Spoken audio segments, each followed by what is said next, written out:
Welcome to Understanding Photography with Kim Ayres, episode 28. On tonight's show, suddenly realised arrange that a bit better. On tonight's show, I'm going to be talking about, let's see, here we go, already messing up. This photo and a shoot I did with singer Robyn Stapleton at Comlongon Castle. Also going to be looking at a couple of photos that have been sent in for some feedback. Tammy has sent us this one of chickens, and Robert has sent this one of his wife. Both of them will be looking for feedback, so in the critique section later on I'll be talking through those. In the meantime, we're here live on Facebook, so please leave a comment. Let me know where you're from, and start the chat going. It's always good to know that I'm not here on my own. In fact, actually, I see Stacey has already said good afternoon from Hatboro in Pennsylvania. She's catching you while doing my afternoon walk. Okay, well, that's kind of cool. Right, so presumably listening in and occasionally able to sort of glance down at your phone. And hello from Robert, who's from Texas. So, well, we've got the American contingent in. Becca's come in. She's from UK. Evening, everyone. And my wife, good evening, everyone. And she's next door in the kitchen. So we've already got quite a spread. That's brilliant. So good to get the comments starting to come in. And so, this is going out on Facebook live. I will be recording it as it goes. So tomorrow it will be up on YouTube. If you're watching this on YouTube, then please make sure you subscribe. And if you find this interesting at all, then, do consider the buymeacoffee.com/Kim Ayres to help support the podcast. It's not compulsory, but it is always appreciated. I see Anne from Texas has also come in, and she's on a lunch break. Oh, nice to know you can make the lunch break. That's cool. Okay, excellent. I think that's pretty much the housekeeping out the way as such. So let's launch into. Let me minimize that. Minimize that. Minimize that. Oh, and that. Oh, loads of things to minimize. Right. And I'll flip across, and what we're going to talk about this evening. Now, what I wanted to talk about was this shoot I did at Comlongon Castle. Now, Comlongon Castle is in southwest Scotland, sort of somewhere between Dumfries and the border, and over into Carlisle. And it's a wedding venue. It's a beautiful, amazing, large, well, actually not that large, Victorian Baroque hotel, but it's attached to a genuine 15th century Scottish keep. And it's an amazing place, and, like I say, wedding venue, all sorts of things go on there. And what had happened was the owner at the time, I'd chatting with him, and he wanted, whilst he had loads of photos of weddings, he was also just trying to get the idea of maybe romantic weekends away, or just sort of something of the romance. That he wanted shots that weren't necessarily wedding shots, but still captured something of the mood and the feel and the sort of reputation and the ideology of a castle. Especially, I mean, although this was taken, when was this taken? July 2016, so 4 years ago. I mean, the fact is, Outlander, was then already become a global hit.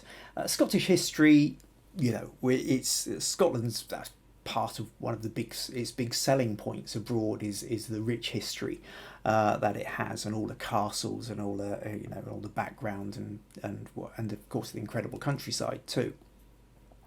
But this was to be an indoor shoot, and one of the conversations that I had with Phil, who owned the castle, was he was talking about the idea of, he sort of imagined this woman in a red dress, but a kind of good Scottish Celtic looking woman with the red hair and the pale skin and what have you.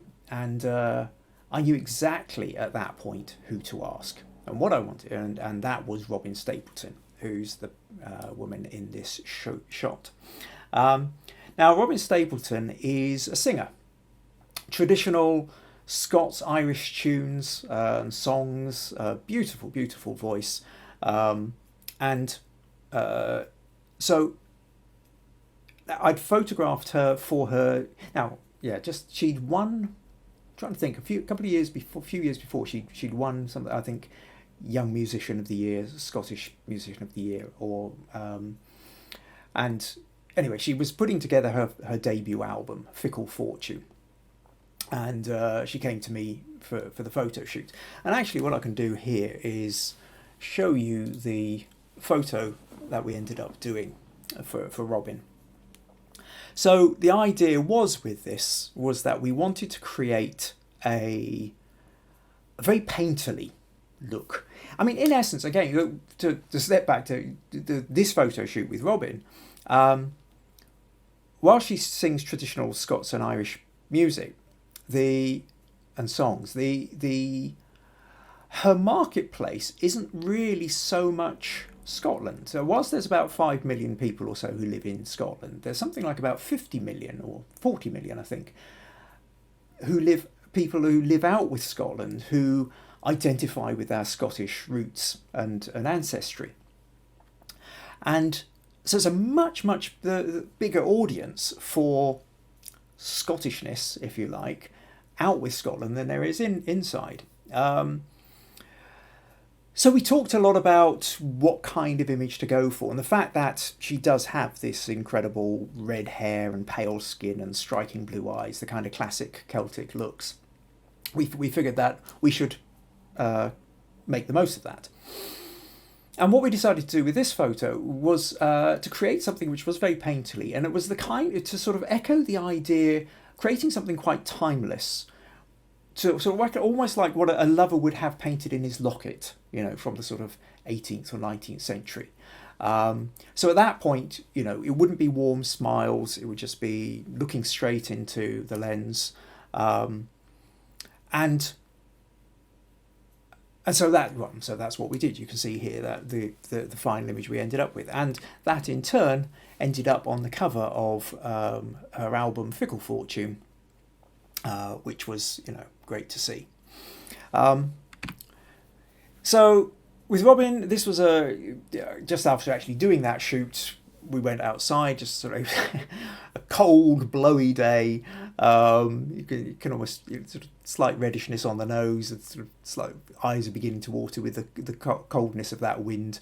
But the sun was setting, and just a beautiful bit of light with the wind blowing her hair, and I got that. And actually, she's used this shot on her website for a wee while as well. So I'd already already built up a relationship with Robyn. Lovely woman. And so when Phil said to me, right, okay, we want Scottish looking woman in the castle, well, Robyn was obviously the person I was going to ask. And fortunately, she'd also sung at various events and stuff that had happened at the castle as well, so she knew the place and Phil knew her, and so it was the perfect kind of combination to come together. And it was it felt like, what an opportunity for a shoot for somebody. At this point I'm sort of starting to really build myself a reputation as a narrative photographer rather than just straightforward portraits. And so Robyn was able to get hold to hire this amazing dress. She was living in Edinburgh at the time, came down from Edinburgh, but there was just a shop in Edinburgh which hired outfits, and she managed to get hold of this amazing red dress. So I've got this incredible Scottish looking woman in a wonderful red dress. We're in a castle, genuine Scottish castle. Phil's got all these big candelabras, and he's got connections with Cumberland Bird of Prey Centre. Now, because where they came, one of their guys came through and brought Willow the owl with him, and this is Willow on Robyn's arm here. And apparently you can hire Willow to swoop down the aisle and deliver the rings to the best man. You know, for an extra few £100 to add on to your wedding or whatever.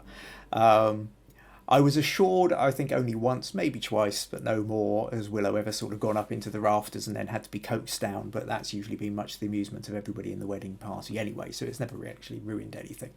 But yeah, I mean, that's a bit of an extra to have to your wedding, isn't it?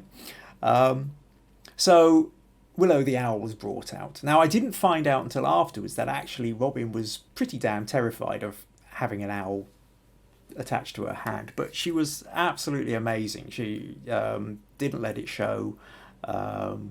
Brilliant model, you know, professional right through to the end.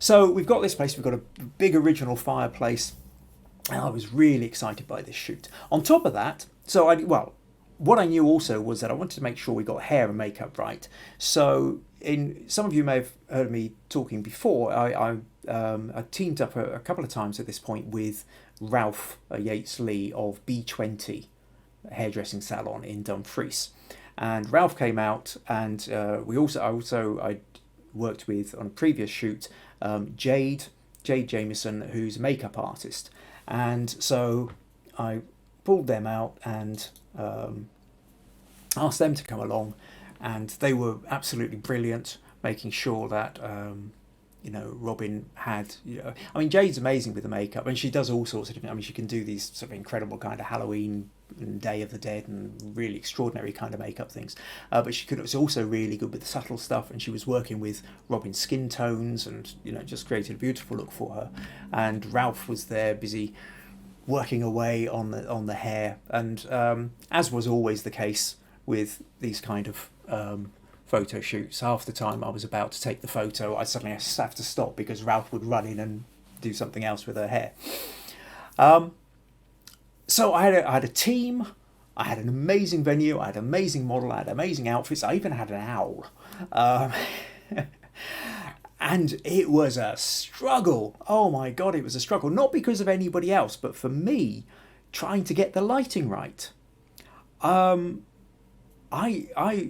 My original plan had been, I thought there was going to be a lot of light coming out from the fireplace, and there wasn't. The fact was, you're in a Scottish castle, but the windows are small because the walls are thick, because it's built for defensiveness rather than, looking out at the view.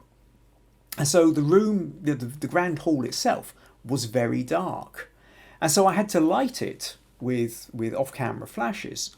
But then as soon as I did that blew out any kind of lighting that was coming from the fireplace. And if I tried to go with just the sort of natural light of the fireplace, everything else was just way too dark. And I remember just sort of struggling to get the lighting right. I mean, eventually I got there, and I was very happy with this. But it took me a long time to get there, and there was a lot of sort of pondering and pausing and trying things out, while at the same time trying to still look like I knew what I was doing. Because I've now got this is where part of the problem with doing these kind of shoots comes on, is you can have top hairdressers and models and makeup artists and incredible venues and everything, but it's all down to the photographer. If I don't pull this off, there isn't a photo. Everybody else can be doing their part, but if I don't do my part, we don't have a photo. So failure wasn't an option. Storming off in a huff wasn't an option. Going and sitting in a corner and crying wasn't an option. However much I felt like doing that on the inside.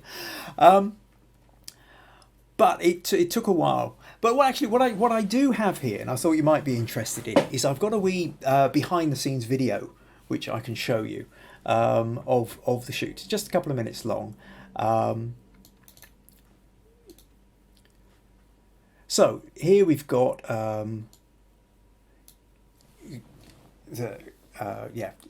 So that's Comlongon Castle, which you just saw. Here's Robyn getting her face made up and hair done. And then we're into the thing, and I've got my camera, I'm setting up lights, I've got an umbrella, I'm trying to soften light, I'm bouncing light, I'm trying all sorts of different things. And then they've done the makeup, but then once we're in situation, now you suddenly realise within the lighting subtle differences have to be made. You saw me sitting at a laptop there. I've got the camera tethered to a laptop, so when I go click, I can immediately see what's going on. Yes, swords and shields and lots of fun messing around and playing about. And yeah, selfies and bits and pieces. You're not going to pass up a social media opportunity to take a photo of yourself swinging a sword, are you? Now, this bit, actually, let me just go back a sec there, because that bit there is me coming out of the fireplace, because I'd realised the fire wasn't throwing out enough light. So I thought, well, maybe I could stick a flash in there, and for those who've got quite a large screen, you might not just see, but I'm holding a flash which has got an orange gel on it, and I tucked it into the corner, but the problem was it then sent shadows of the actual fireplace up onto the wall, so the whole thing looked wrong. But where I needed the light to be coming from was, of course, the fireplace, but I couldn't stick the flash in the fire. So after a lot of messing around, I kind of had to abandon that idea. So you can see I'm showing Robyn what to do. Yeah, and always make sure you've got sandwiches to hand. Eventually, makeup artist and hairdresser are sitting around bored, waiting for me to do whatever I'm going to do next. Throw another log on the fire. Interestingly, I mean, that fire, whilst it's really going for it, the heat was only coming out a few feet. You didn't really feel it halfway back in the hall. I think it was Gary turned up with the owl, with Willow. And then, of course, you've got to get the owl. I'm wanting the owl to look at the camera. So Gary has to start them sort of shaking noises and making noises and to grab the owl's attention as well. And there's a close-up photo I did of Robyn with the owl, chatting away to Ralph leaping in, putting a little kind of sort of plump up the hair a bit more. So that's Gary making movements to get. They say never work with children or animals, and that's because trying to control the animals are never going to quite go in the direction you want them to, or look in the direction you want them to. And then here we go, the final image. These outside shots done by my friend Andy Jardine, who's got a drone, rather beautiful. So you can see on the left here, that's the main bit of castle, and down ahead is the Baroque Victorian hotel, which was sort of built onto the side of it. So incredible venue. So close that, and that was the image. So eventually, like I say, I was fortunate. We ended up with that other photos from it. You can see I did a close up of Robyn with the owl. Here's one of Willow, the owl herself. And then a couple of quick photos of Robyn. These were natural light. Robyn sitting on the windowsill, and then this one I played with a little bit. It was just darkness where we just got a single light coming from one side, creating something really dark and moody. And that's the kind of the original aerial view where you can see the hotel. It's an amazing venue. So that was pretty much that shoot. A lot of fun once once I got the light going. It was great, and I was really pleased with how it turned out. Everybody was really pleased with how it turned out, including and especially the hotel owner, which is what it's all about. But yes, there was that point whereby the nightmare of just being there, everything I tried with the lighting just wasn't working.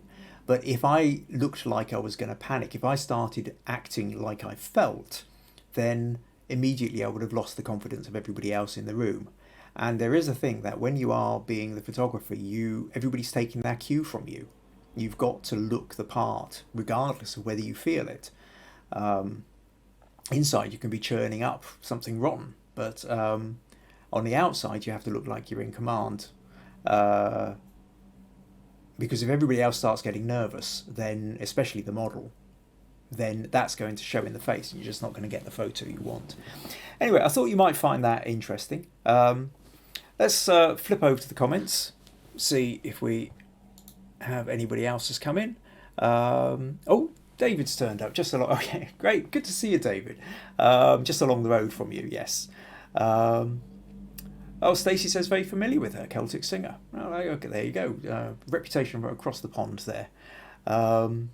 Charlotte, hi Uncle Kim, hi Auntie Maggie, much love. Yes, my niece Charlotte, glad to see you. VG, good evening everyone. Oh, I'm glad you could make it along, VG. Charlotte, how did you hire an owl? Did you just come in a bit late there? I did just say. Okay, I'll run back over. Cumberland Bird of Prey Centre in, well, Cumbria, just in the edge of the Lake District, has a bird of prey centre, and they have trained owls, and you can hire the owl. And VG says, lovely venue, model an owl, wonderful shots, Kim. Thank you, VG. Right, okay, let's let me see. Okay, so what was I saying? Yeah, so yes, Facebook comments. Sorry about that little kind of moment of losing where I was. So yeah, now we're going to move on to the critique section. Actually, before I do that, I would just like to say, for those of you who got involved in the Spring Fling workshop that I did last week, over the weekend. Anybody who was watching last week, I talked about the fact that I was going to be doing a workshop for Spring Fling rescheduled. And I did, and Thursday, Friday, Saturday and Sunday at 8 p.m. UK time, just past, I did a 4-day workshop, or a 4-part workshop. Each session was around about an hour or so, and I had a fantastic response. And there's quite a few of you guys came over, got involved, submitted images, left comments, and really made the whole thing a much richer experience. Part of the idea with the workshop was I was giving out ideas, things to try out, whether it was photographing a household item or shooting through or at doors and windows, and also portraits and selfies. And fine, I could give out these ideas, but if nobody responded, then there would never really be any idea how successful it was. But what was fantastic was quite a few of you joined in and sent in your images, and because you sent in the images, it meant other people could see your images and then be inspired by by what everybody else was doing, and it became a much richer experience because of it. So thank you once again to everybody who took part in that. It was a lot of fun. Now those workshops have been taken down, or are no longer accessible via the Spring Fling website, unless you want to become a friend of Spring Fling. Doesn't cost much, £20-30 a year, something like that. I think it might even be a family membership. But if you go to the web spring-fling.co.uk website, you can become a friend of Spring Fling, and there's all sorts of offers.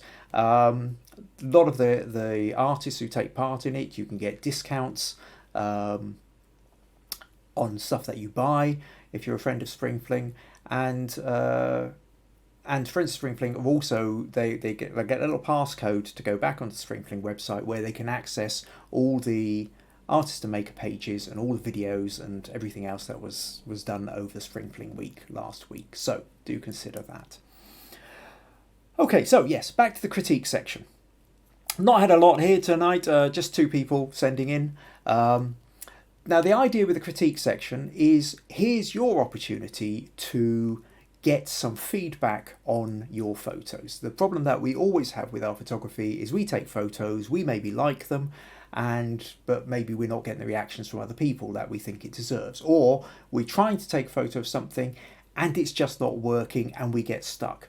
And where are we going to get decent feedback with this? Because the problem is as soon as we put our photos up on Facebook, our friends all click like and say lovely. Whether it's lovely or not, they're usually being supportive, and that's nice and that's fair enough and that's good, but it doesn't help with you genuinely trying to move your photography forwards. So I set up this corner of the internet to give anybody who wants the opportunity to post your images in the Understanding Photography with Kim Ayres Facebook group. So you can see here, Understanding Photography with Kim Ayres. Just type that into Facebook if you're not already a member. It doesn't cost you anything. Join the group, and then you can submit your images. Tell me a little bit what it is you're looking for, what kind of feedback, where you feel your sticking point is, and then I can include it in the following podcast and we can discuss it and what have you. So, look out for that. Make the most of that opportunity. There aren't many places on the internet where you can get genuine feedback on your images. So, take part in it. Right. Okay. So, we'll start off with Tammy. So, Tammy sent this photo and basically said, it's called Hens in Rural. What do you think of it? And then I said, well, do you want to give me a little bit more, idea what kind of feedback you're looking for?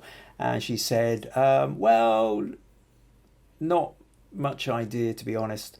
What do you honestly think? I know maybe too much light, no close up, too noisy. So this is a bit tricky, really, because, and I suppose it's worth talking about with this, which is part of the thing with critique is there's a million different things directions you can go and things you can do, and putting up a photo and saying, what do you think, isn't necessarily going to give you the answer you want, because what do I think? Well, I might or I might not like chickens. I might or I might not like trees. There's technical aspects, there's emotional impact, and it's kind of difficult to really... The thing is, it's not so much what I think, it's what you think. And what were you trying to... You saw the chickens, you took the photo. What do you want to get out of that photo? How well did you achieve what you got out of that photo? Or where do you feel it went wrong? Part of the problem we have here is that you had an idea in your mind when you took the photo, but I don't know what that idea was. You might have taken the photo of the chickens because you absolutely love chickens. They might be your chickens. You might have names for each of these chickens. And you found it particularly amusing that Gertrude the chicken was sitting on top of the rocks. But if I don't know the name of those chickens, then that's not doing it for me. It might have been the fact that the chickens were out on the road, in which case maybe you would have needed to make more of the road. So there's a little bit here, Tammy, where the real problem is I'm not sure what it is you were going for to be able to really give you a genuine kind of feedback on it. On a technical side of it, we can talk about, if I open this in Photoshop,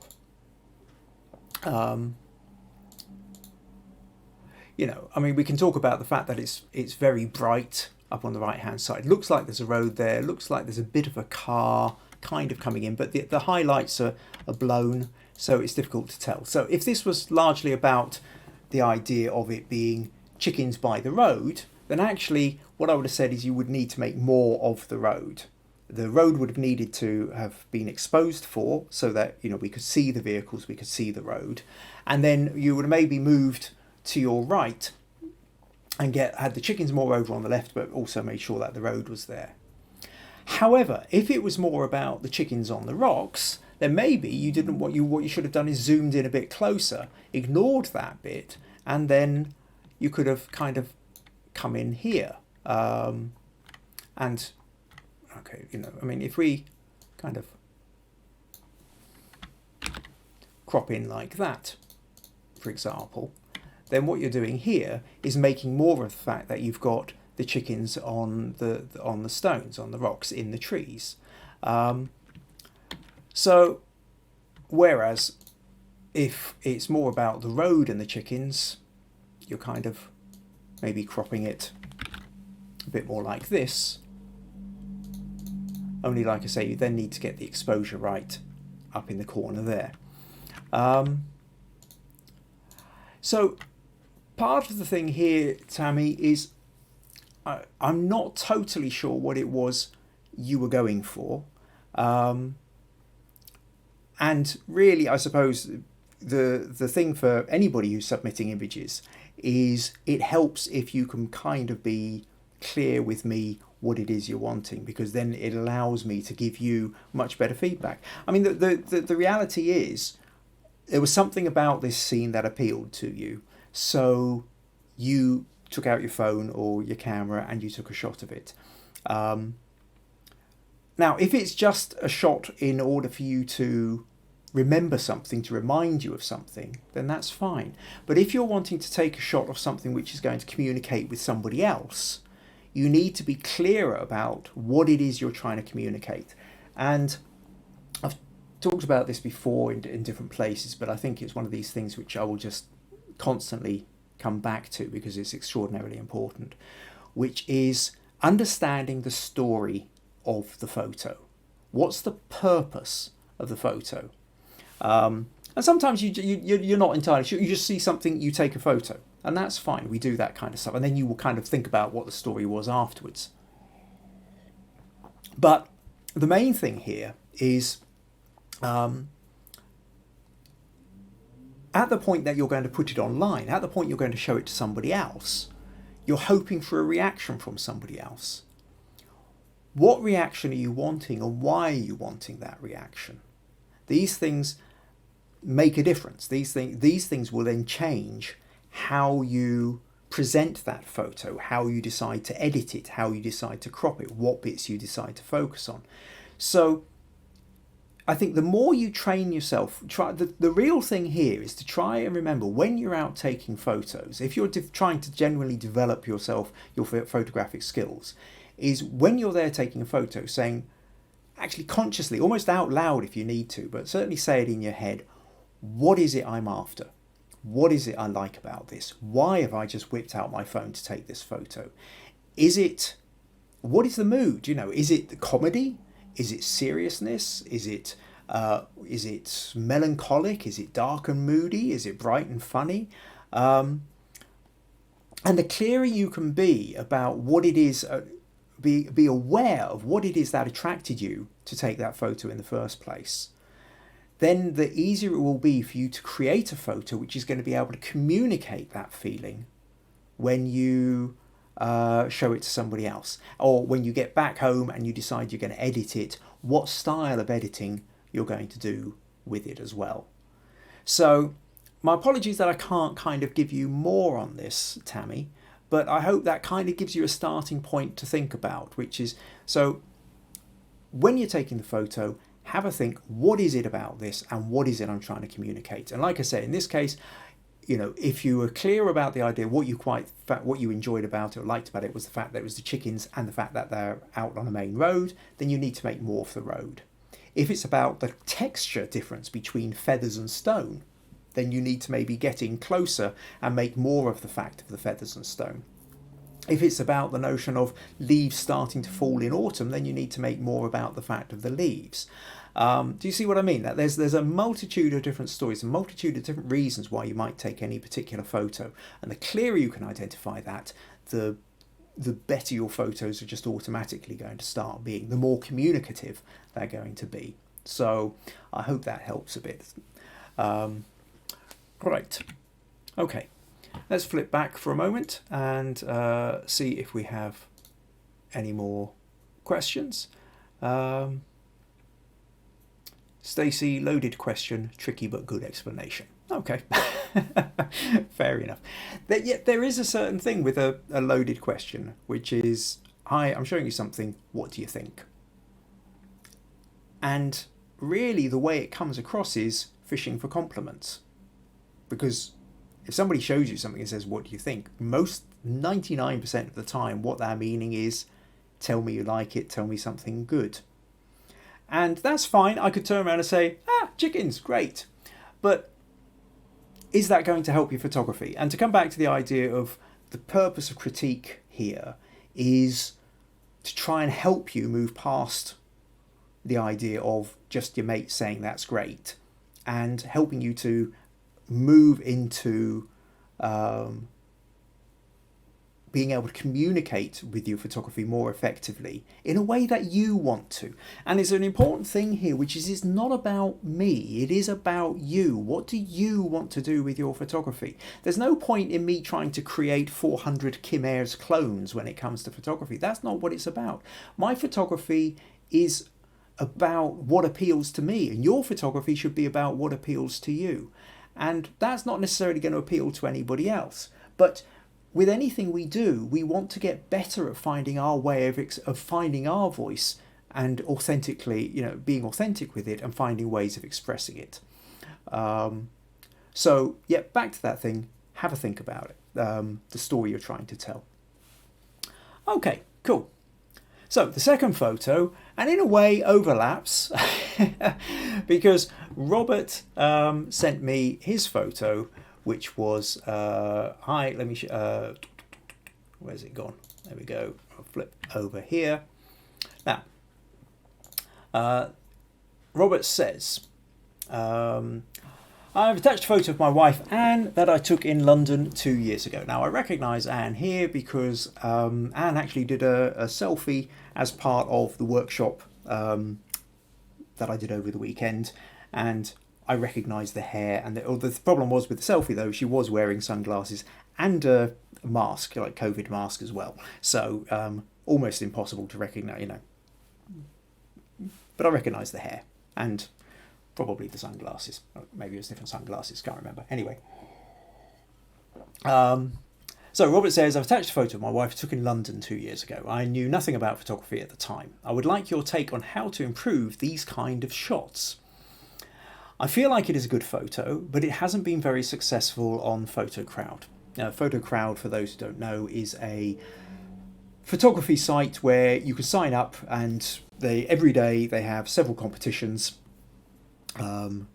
Most of them are free to join. You can put in your images, and then they get voted on, and then maybe you win, maybe you come top 10%, maybe you come bottom 10%. So there's a few websites out there which are kind of essentially photo competition sites. PhotoCrowd being one of them, and PhotoCrowd being, I think, where essentially I sort of met Robert to begin with. So you feel Robert likes the photo, hasn't been as successful on PhotoCrowd, wondering how to be more successful in the storytelling. Thank you. Okay. So, you like the photo, but it's not grabbing other people in the same way. Why could that be? Is it a bad photo? Well, again, there's this thing of, is there good photos, is there bad photos, or is there photos which serve a particular purpose? So the first thing here is, what's the purpose of this photo? Now, you've taken a photo of your wife in London. Now, you're in Texas. What I don't know at this point is whether you are from Texas and you're on holiday in London, or whether you're originally from London and you moved out to Texas, because even that makes a difference. There's a difference between a holiday snap, which is, hey, we're in this foreign city, let's get a picture of you standing there in a foreign city, or this is our home, I happen to be taking a photo of it, and now we're moving away from the area and it's nice to have the memory of home. That aside, the main thing here is, when you took this photo for you, Robert, is emotionally loaded in a way that it isn't for anybody who isn't married to Anne. Right? And that includes Anne. Anne will look at this photo in a different way than the way you will look at this photo. That emotional... The reality is, when you took this photo, you're there in London with your wife. You've got all the noise, the sounds, the smells, the feel. It looks like her hair's blowing a bit, so it's a bit of a wind. You can feel the wind on your cheeks. There's you're standing at a pedestrian crossing, although that isn't lit up there. There could be beeps. There's a black London cab over on the left there. You're outside some kind of theatre or arts centre of some kind. There's all these people walking up and down the street. There's your whole experience of being in the capital city of the UK. And So that's you know, there's an excitement, there's an energy there. And then you're there with your wife and you're sharing this with your wife. And then you're saying, hey, let me take a photo of you with this. And your wife's standing there with her arms crossed. It might, it's a difficult one, is she kind of just relaxed with her arms crossed, or is her arms crossed because, do you have to take a photo of me here? I will never know. Anne, maybe you could let us know in the comments. But the thing is so when you look at this photo, it's the gateway to all your memories of what was going on at that time. And as such, this photo is far more elevated in your perception, in your memories, in your experience of this photo. It's a major thing. To anybody else, it's a photo of a woman on a London street. Now, we can then start looking at compositional techniques or technical aspects like, what's in focus, what's not in focus, where the light is and things like that. And that's about maybe how to improve or how to edit the photo itself. But it's to understand that nobody else is going to have that same emotional connection with this photo that you have. And it's one of those key things that I think we all suffer from or need to be aware of when we're doing photography, which is we experience so much more than just this flat two-dimensional image. We experience all these sights and sounds and smells and touches and noises and memories, and you also know what happened just before this photo was taken. Why you decided to take it in the middle section with bits of road either side of you rather than on one side of the pavement. You know what happened just after this, whether you went off for an ice cream or you went to the theatre. So this represents a moment in time, a whole emotional experience that the rest of us don't have. So that's the key thing to remember with this. So if we kind of then, let's pull away from that and say, well, okay, even putting that aside, what about as a portrait of somebody in a city? How does it work? Well, I mean,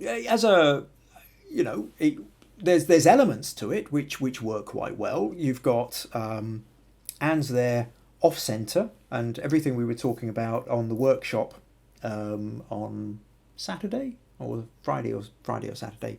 I was talking about the notion of being off centre creates more of a kind of an energy than being dead centre. So kind of a little bit rule of thirds, she's off to one side. And then what you've also got is you've got this road off to the right here, going down to the buildings at the far end of the street. So there's a nice sort of sense of depth. You really get the sense of her being within that space. So that works too. We've got a black London cab over on the left. Bit of a red bus over there in the distance. I don't think that's a double decker though. This is kind of standard London red bus you might go for.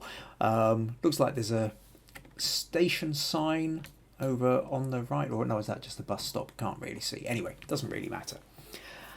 So in terms of layout, you've got something going there. You've got person in the foreground, but you've got a whole city going behind them. So it does become very much an environmental portrait. However, as portraits go, I would say the biggest difficulty you've got here is quite simply Anne's wearing sunglasses. And what this means is we don't see her eyes. Okay? And what you have to remember with portraits is portraits are all about eye contact. When you're mucking around with depth of focus and what's sharp and what's not sharp, the most important part of any portrait is the eyes, because it's the first thing we look at. As humans, as mammals, as we have evolved over millions of years, there is a point where you see somebody else, the first thing you do is you look at their eyes. You can't help yourself. You look at their eyes because their eyes is where you're going to get the intent of, are they friend or foe? Is this someone who's pleased to see me, or is this somebody who's about to try and batter my brains out with a club or an axe? So we look at the eyes first. And so when you're taking photos, the background can be out of focus, the hair can be out of focus, everything can be out of focus, but the eyes have to be in sharp focus. And if everything else is in focus but the eyes aren't, the photo never quite feels like it works. But when someone's wearing sunglasses, we can't see the eyes. There's a well-known thing within communication when you're talking about negotiation in certain circumstances, whereby people will, especially in warmer, sunny days, if you're wearing sunglasses, if you're going to talk to somebody, take the sunglasses off so they can see your eyes. Okay, it immediately gives a sense of I'm not hiding anything. Okay, so much though, bright day in London, Anne's wearing the glasses, and for you that's not a problem because you already know what Anne's eyes look like, and you already know whether she's feeling warm towards you or hostile towards you. But for us as a viewer who don't know Anne and don't know the circumstances of this photo, I mean, we know Anne's your wife because you've said, and because in the comments you both said you're from Texas and you share a surname. But it could just as easily be you stop somebody on the street and say, can I take your photo? To the person who isn't in on it, there isn't the same kind of knowledge, pre-knowledge, to be able to look at the photo and get something from it. So if you're putting it, remember, if you're putting it on PhotoCrowd, if you're putting it onto one of these online sites, nobody else knows what this photo is about. They don't have a context for the photo. So yes, they might quite like the fact that it's London in the background, but primarily the first thing you look at is the person. And the first thing you look at with the person is the eyes. And we can't see the eyes. So I think, to be honest, Robert, much though it's a nice photo and it's nicely laid out, that's where your problem is going to be.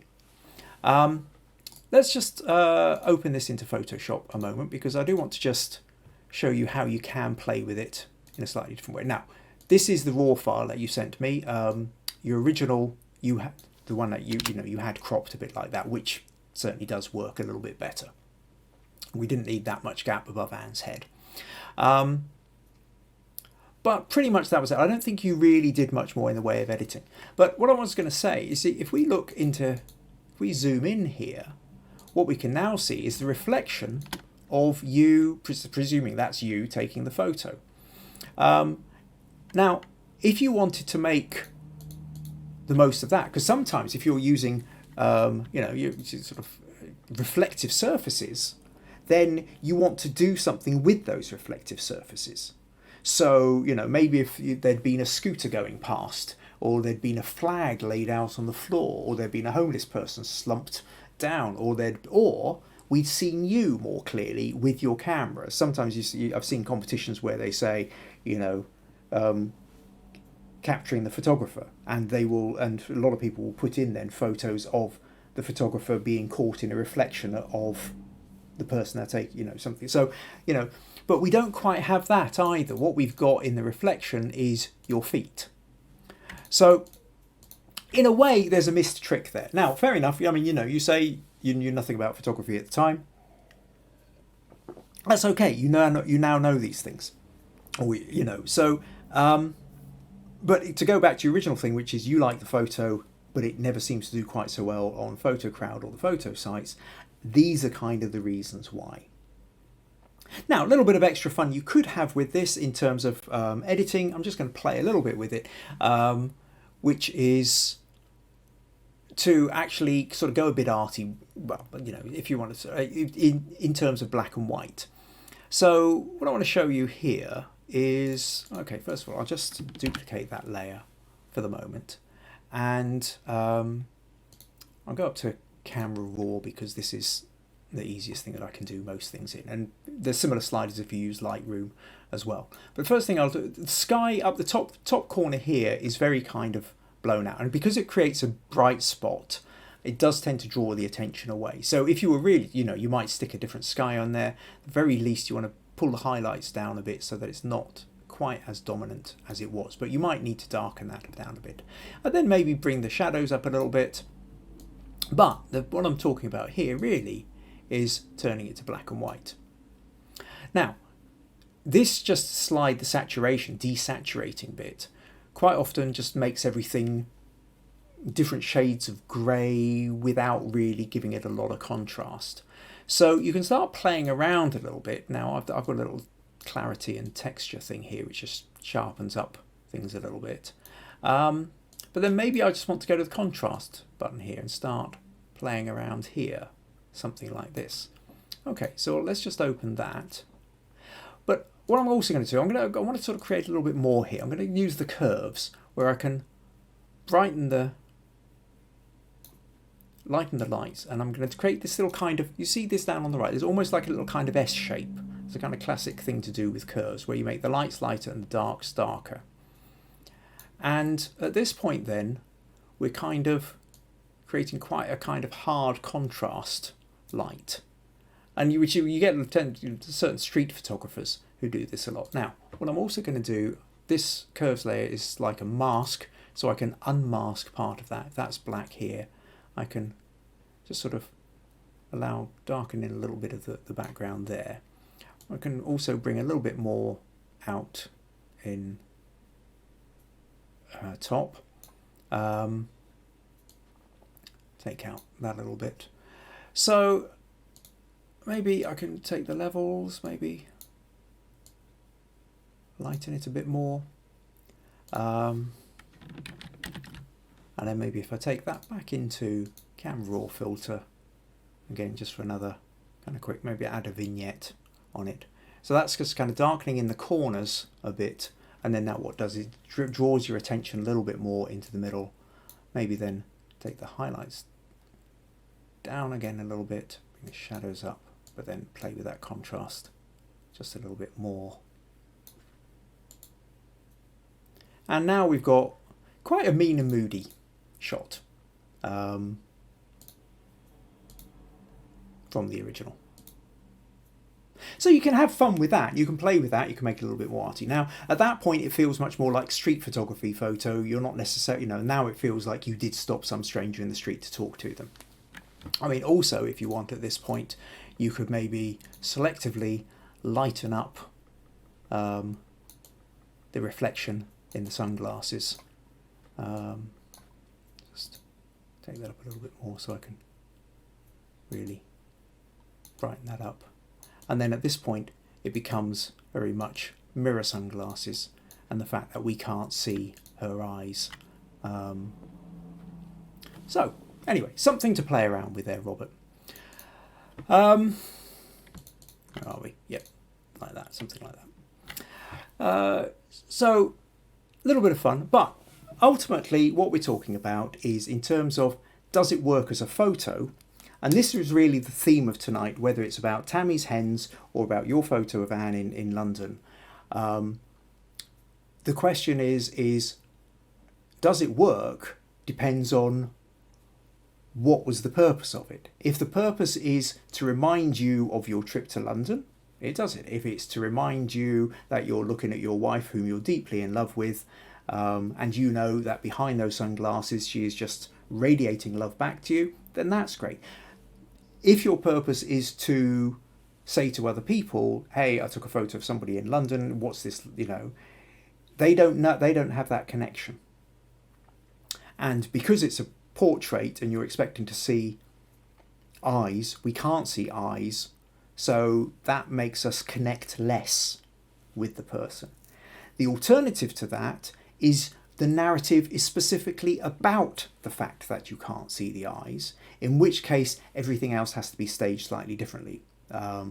You can create, I've seen some fantastic photos of, close-up portraits of people looking really mean, maybe a bit grizzled and stuff like that, with mirror sunglasses, or the glasses are reflecting something. They're maybe reflecting a sunset, or they're reflecting flames coming up in something. I say, oh, that's it. Have you seen Brother, Where Art Thou? Coen Brothers film.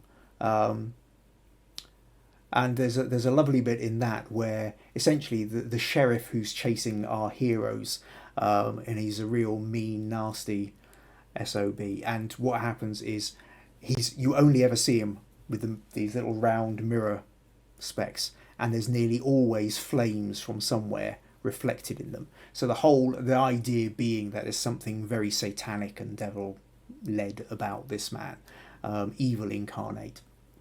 And so So you can play with that idea of the reflections in the sunglasses, but at that point you have to set it up to be so. So I hope that gives you plenty to think about, Robert. Play around with some other ideas.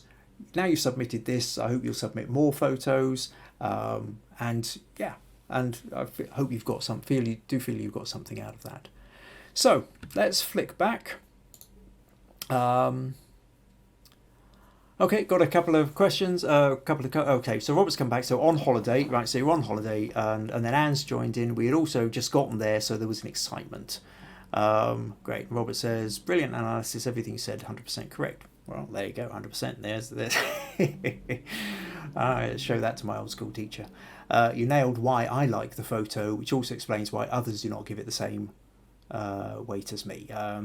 You've given me a lot to think about and work on. Great. Thank you. And these wonderful edit ideas. Oh, thank you very much. Right, okay. So slightly shorter one than usual. We're less than an hour. Gosh, when was the last time I did one of these that was less than an hour? But for all of you who spent 4 hours with me on the workshop over the weekend, probably relieved not to have to hear me quite so much. Okay, so if you found this interesting, if you found this useful, do consider the idea of buymeacoffee.com/Kim Ayres to help contribute towards these podcasts. As I say, it's not compulsory, but it is always appreciated. Next week, I haven't actually decided what I'm going to do next week. I've been so busy sort of coming down from all the stuff that I had to do with the workshop that hasn't. But I will have something interesting for you next week, I guarantee. Thank you for everybody who has taken part in the comments. Thank you to Tammy and Robert for submitting your images. I hope you found them useful. And actually, I just want to say one more thing before we disappear, which is invite your friends. I keep forgetting to say this, but it's one of these things I keep coming across all the time, which is, I really like the community we're building up here. We've got some regular voices, regular people who are turning up, regular people who are submitting images, and this is really great. I'm really enjoying that communal sense, that community sense that we're building here of photographers and growing the interest and the skills and the ideas of what we're doing. If you know anybody else who's interested in expanding and growing their photography, let them know, drag them along, send them an invite, do a watch party, something like that. Have fun and drag your mates along. Okay, that's pretty much it. Thank you very much for coming along, and I'll catch up with you next Tuesday. Until then, enjoy the rest of your week. Bye-bye.